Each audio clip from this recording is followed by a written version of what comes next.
আমার ছেলেকে আলহামদুলিল্লাহ আমরা পেয়েছি, সুস্থ অবস্থায় পেয়েছি। যে বাবা আমার বাচ্চাগুলা মারা গেছে, আমরা সবাই মিলে তাদের জন্য দোয়া করি। আমার বাচ্চাটাও একটু ইমোশনাল আছে, কারণ ছোট ছোট ভাই বোনদেরকে অনেক খারাপভাবে দেখেছে, পুড়ে গেছে অনেকের শরীর, তো ও অনেক বেশি কষ্টে আছে। বিসমিল্লাহির রহমানির রহিম। আসসালামু আলাইকুম এভরিওয়ান। আপনারা তো সবাই কিছুক্ষণ আগে আমার একটা পোস্ট দেখছেন, আমাকে অনেকে নক দিয়েছেন, কল দিয়েছেন। আপনাদের সবার কাছে আমার অনেক বেশি কৃতজ্ঞতা। কারণ হলো আমার ছেলেকে আলহামদুলিল্লাহ আমরা পেয়েছি, সুস্থ অবস্থায় পেয়েছি। তবে আপনাদের এই যে আমার প্রতি এত ভালোবাসা, এটা আমাকে অনেক বেশি ইমোশনাল করে দিচ্ছে। তবে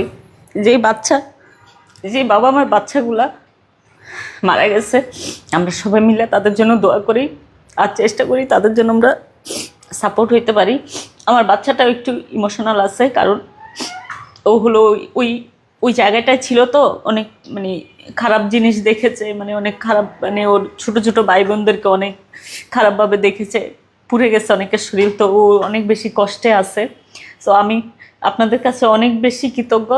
সবাই ভালো থাকবেন আর সবাই দোয়া করবেন মাইলস্টোনের বাচ্চাগুলো যেন, যেই কয়জন সুস্থ অসুস্থ আছে তারা যেন সুস্থ হয়ে যায়। আমি আসলে কথা গুছিয়ে বলতে পারতেছি না, আমি অনেক বেশি ইমোশনাল আছি।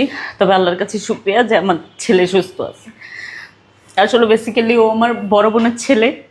ছোটোবেলার থেকে হয় না যে আমার জায়ানকে আমি অত মানুষ করি নাই, আমার বোনের ছেলেকে আমি ছোটোবেলার থেকে আমার ছেলের মতো মানুষ করছি।